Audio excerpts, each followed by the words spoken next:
Let's check in with Joseph Lindsley in Ukraine. Ukraine is now exporting almost as much as it was grain-wise as they were before the full-scale invasion.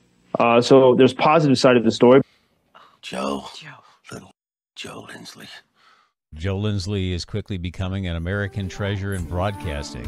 Welcome to Ukraine Bank. Exactly 2 years ago today, Russia launched a long-feared full-scale offensive to take control of Ukraine's east. That's the country's mostly Russian-speaking industrial heartland, where Moscow-backed separatists had been fighting Ukrainian forces for 8 years. Let's go to Joseph Lindsley in Ukraine, find out what the situation is today. And I found that hard to believe that fighting had gone on for 8 years, Joe. Bob, indeed, a long time. Hello from Kyiv. And it's a rainy, sort of chilly day here today. I just went for a run in the rain. Calm here in Kyiv. But just a few minutes ago, the air raid alarms are sounding in Kharkiv, Sumy, and Chernihiv. And Chernihiv is that city that the Russians hit yesterday. The death toll from yesterday's attack there is at least 18. Maybe it seems at least 77 were injured. And the Russians tried to say that they were hitting, among the targets that they hit yesterday, they destroyed a hospital and a hotel and residential places. And Russian propaganda says that they were targeting Ukrainian soldiers. And it's a very interesting trick that they use, because that ignores the fact that, before February 24th, 2022, most people who are currently Ukrainian soldiers were civilians. They didn't want to be soldiers. And the only reason why they are soldiers is because Russia invaded their country with a full-scale invasion in 2022. And so that, the Russians try to say, oh, we're just attacking soldiers. Well, actually, it's really civilians. But this does, bring up the point that this war, in many ways, has been going on since 2014, and that Ukrainians are always keen to emphasize that. Although, when I talk with Ukrainians, I remind them, if Americans hear that this war has been going on since 2014, that might wear them out a bit. Just the idea of how long is this going on. But really, what happened in 2014, really, it started in 2013. In the fall of 2013, Ukrainians began to protest the movement of the Yanukovych governments here in Kyiv toward Moscow, and it was really there was a battle being fought. Does Ukraine, get away from its Soviet past? Does it finally break truly free from the orbit of Moscow? And that's what the people wanted, or at least that's what a large number of people wanted. And so they protested in the streets, and then the secret police began to fire upon people, and that really awakened the nation, and it became this unstoppable momentum.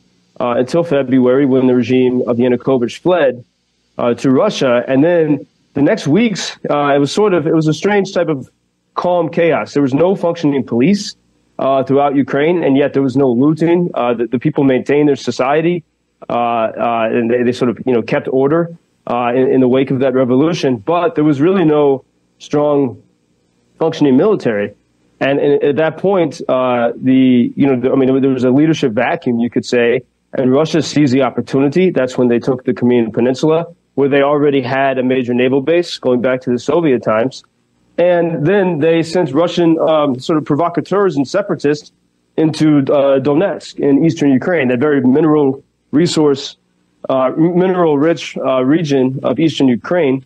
And so once Ukraine sort of got its new government together during the spring and summer of 2014, fighting happened there pretty intensely. I mean, Russians tried to take the city of Mariupol, which they've now destroyed in 2022. But in 2014, they tried to take that city. They failed to do it. They tried to take Odessa. And for one 24-hour period, they almost seemed to have, it seems that they had control of Kharkiv city. And the people of Kharkiv resisted, even though they were Russian-speaking people. Many of them had relatives in Russia.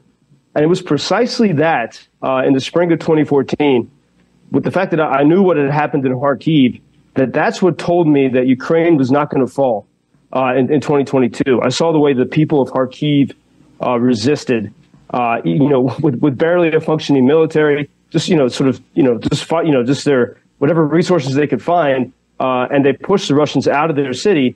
And what you saw happen from 2014 to 2022 many people left Russian the Donetsk region, which was controlled by Russian-backed separatists, and they went to places like Kharkiv. And Kharkiv blossomed as a city during those 8 years of freedom and prosperity. And so this is everything that Russia is trying to erase now. In fact, the mayor of Kharkiv said yesterday that Putin and the Russians are trying to make Kharkiv into another Aleppo. They're nowhere close to doing that, but the frequency of the bombings on that city are indeed, they're trying to erase this story of freedom and prosperity that these Russian-speaking Ukrainians built in Kharkiv. And maybe the last score on this point, there was a major story published yesterday in Foreign Affairs magazine called "The Talks That Could Have Ended the War in Ukraine." It was written by two writers, and it's a story of the hidden history of diplomacy that during that spring of 2022, the negotiations between Ukraine and Russia. It's a fascinating piece, but there's one huge part of the story that is entirely missed, and that's the people.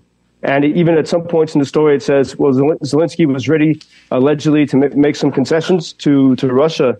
But knowing the Ukrainian people, I can't imagine that the Ukrainians would have approved concessions, like giving up rights to their language and allowing Russian to be an equal language with Ukrainian, or giving up parts of their territory. And so that whole story misses the essence of what Ukraine is. It's not about the government. It's about the people.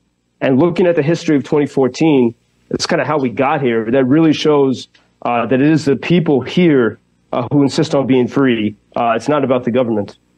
Coincidentally, as you're telling us about that, I'm looking at a text from one of our listeners that says, Bob, could you ask Joseph if he thinks there's anything Ukraine could have done to avoid this war? And I think that article points out a lot that could have been done.